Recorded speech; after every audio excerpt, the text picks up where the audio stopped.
Welcome back, everyone. Today, we're embarking on a pretty profound exploration into literally one of the greatest mysteries of human existence, our own agency.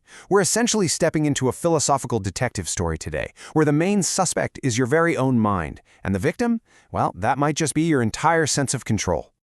It seems like a simple question, right? Are we really free to make decisions? But take a second and seriously think about it. You clicked on this explainer today. You're sitting right there, watching, listening. But was that truly your own choice? Or were you somehow inevitably destined to watch this exact explainer at this exact second because of some invisible chain of causes reaching all the way back to the dawn of time? Like, who or what is actually pulling the strings here? Okay, let's dive right into this. Here is our map of suspects and theories for today's investigation. We'll be looking at 1. The free will dilemma. 2. Prisoners of physical matter. 3. The selfish gene theory. 4. Evolving beyond our genetics. 5. Motivation and personal fiat. And finally, 6. The compatibilist solution. All right, first up, the free will dilemma. Before we get too deep, we really need to understand the fundamental rules of the philosophical game we're playing. The foundation of this entire problem rests on something called determinism. This is the very clinical, kind of unavoidable concept that every single event has a cause. It's simply the necessary consequence of previous events, and it's all completely governed by strict natural laws. Honestly, think of it like giant cosmic dominoes. If determinism is absolutely true, then that daily sensation you have of making a choice, it might literally just be an illusion. You're just the next domino falling in line. So this beautifully contrasts the two main paths of our dilemma. If you believe those cosmic dominoes completely destroy any real chance of human freedom, you land on incompatibilism, the idea that determinism and free will simply cannot exist together. But on the flip side, we have compatibilism, which is the theory that these two supposedly opposing forces can actually shake hands and coexist. Let's look at our first suspect in the mystery of who pulls our strings. Part 2. Prisoners of physical matter. Here we bring in American neuroscientist Sam Harris.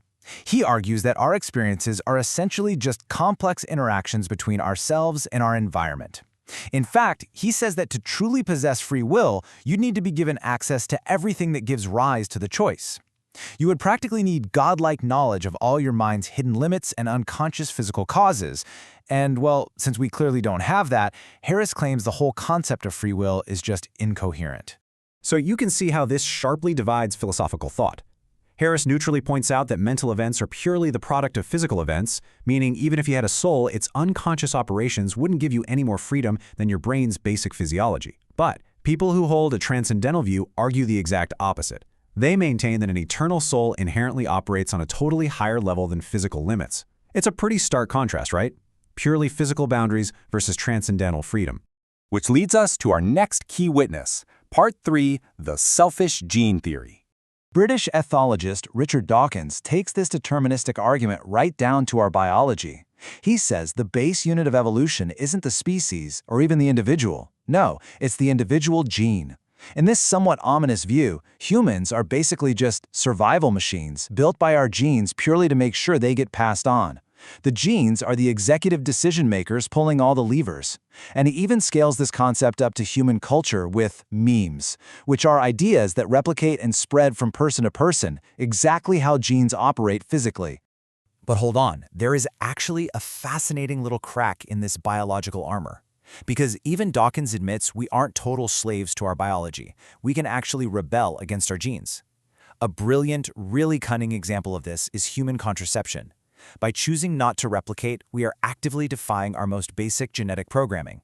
So it shows that while our decisions are heavily influenced by physical matter, we clearly still have some degree of conscious override. And that introduces a whole wave of pushback against strict determinism. Part 4. Evolving beyond our genetics. This perfectly illustrates philosopher Daniel Dennett's evolutionary conception of free will, which injects some much-needed uplifting energy into our explainer today. He doesn't deny genetic influence at all, but he focuses on how humanity actively evolves tools to overcome it. Like, if our genetics dictate that we have myopia, we don't just blindly accept a blurry world, right? We invent glasses. If we face a genetic or environmental illness, we take medication. We literally invent human solutions to actively overcome our supposedly deterministic problems. Dennett argues this so powerfully in his books Freedom Evolves and Darwin's Dangerous Idea. He basically states that will, education, and culture can change many, if not all, of our genetically inherited traits. For Dennett, those cultural memes Dawkins talked about, they actually combine with our education to empower us, lifting us right above mere genetic determinism. Now, let's bring the mystery back down to the deeply personal human element. Part 5, Motivation and Personal Fiat. German philosopher Edith Stein shifts our focus to the phenomenological approach, meaning our internal awareness and actual experience of reality. She emphasizes this concept called a fiat, which is Latin for free will. It's an inner choice entirely reserved for the individual. Let's say a friend strongly encourages you to quit a bad habit. Sure, they can give you the motivation, but executing that actual decision, that still completely requires your own personal spontaneous willpower rooted right in your ego. Now, to be clear, Stein isn't living in a fantasy world. She fully agrees with Dawkins and the scientific reality of determinism when it comes to basic physics. Causal connections are absolutely real and necessary. If you jump out of a window, you're going to fall down. Gravity is doing its thing whether your inner fiat likes it or not. But human behavior just isn't always like gravity. You might start out highly motivated to practice sports and get in shape. But a few weeks later, you might completely change your mind, decide it's all worthless, and choose a lazy life watching TV instead, right? Unlike the strict physical necessity of falling out of a window, human motivation lacks that unbreakable causal connection. You have the spontaneous power to just change your mind. So, how do we bring all these clues together? Part 6. The compatibilist solution. We finally return to where our map began, but now we actually have the complete picture.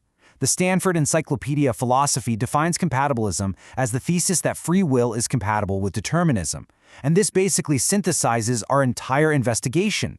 It means that the undeniable, unbreakable chain of physical causes in the universe, those cosmic dominoes, can actually exist right alongside Edith Stein's internal phenomenological experience of making a spontaneous choice. Yes, you are absolutely shaped by your genes and your environment for sure, but through education, culture, and your own inner fiat, you still navigate that determined world freely. Which brings us right back to you, sitting there right now, knowing everything we just uncovered today about Sam Harris's unconscious physiology, Richard Dawkins' selfish genes, Daniel Dennett's cultural tools, and Edith Stein's inner willpower. I want to ask you one last time, was watching this explainer your own personal fiat, or was it just a necessary consequence of prior events? Think about that as you go about your day. Until next time, keep questioning and keep learning.